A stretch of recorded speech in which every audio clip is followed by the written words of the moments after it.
রাম মন্দির উদ্বোধন হয়েছে আমরা সবাই জানি, কিন্তু দিদির কথা অনুযায়ী রাম মন্দিরের সমস্ত কর্তৃপক্ষ এবং বিজেপির নেতা এবং নেত্রীরা নারীদের সম্মান করে না। ওরা রাম বলে কিন্তু সীতা বলে না।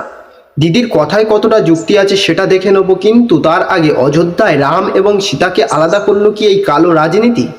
ভিডিওটা শেষ পর্যন্ত দেখলে আপনি স্পষ্ট বুঝতে পারবেন, তাই জন্য ভিডিওটা অবশ্যই শেষ পর্যন্ত দেখুন। দীর্ঘ অপেক্ষার পর অযোধ্যার রাম মন্দিরের গর্ভ গিয়ে অবশেষে রামলালার প্রাণ প্রতিষ্ঠা সম্পূর্ণ হয়েছে। কিন্তু আপনি জানলে অবাক হবেন, অযোধ্যায় রাম মন্দির ছাড়াও আরও 7টি মন্দিরের কাজ চলছে বর্তমানে। এর মধ্যে রয়েছে গুরু বশিষ্ঠ, ঋষি বিশ্বামিত্র, বাল্মীকি, অগস্ত্যমুনি, নিষাদরাজ এবং মাতা শবরীর মন্দির।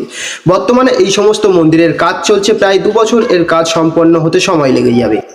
রামলালার জন্য দেশ বিদেশ থেকে উপহার এসেছে সীতার জন্মভূমি থেকেও উপহার। তাহলে এত কিছুর পরেও অযোধ্যার রাম মন্দিরে কেন থাকবে না সীতার মূর্তি? যেখানে রাম সেখানে সীতা কেন থাকবে না? এ কথার উত্তরে শ্রী রাম জন্মভূমি ট্রাস্টের সম্পাদক চম্পদ রায় জানিয়েছেন, এটা কোনো রাজনৈতিক চাল নয় বা কারোর ভাবাবেগে আঘাত দেওয়ার জন্য এমন সিদ্ধান্ত নেওয়া হয়নি।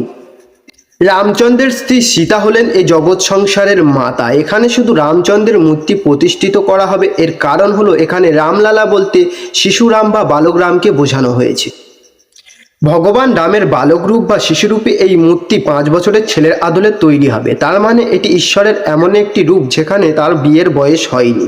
সেজন্য অযোধ্যায় রাম মন্দিরে রামের পাশে সীতা নেই। তাহলে অযোধ্যার রাম মন্দিরে রামের পাশে সীতার মূর্তি কেন স্থাপন করা হয়নি? অবশ্যই আপনারা বুঝতে পেরেছেন। এছাড়া তুলসীদাসের রামচরিতমানসে বলা হয়েছে, যখন রামের বয়স 27 তখন সীতার বয়স 18 ছিল। তো রাম জন্মভূমি ট্রাস্টের সম্পাদক চম্পদ রায়ের কথায় কতটা যুক্তি ছিল সেটা আপনারা কমেন্ট করে অবশ্যই জানাবেন। Like, share and subscribe. Thank you.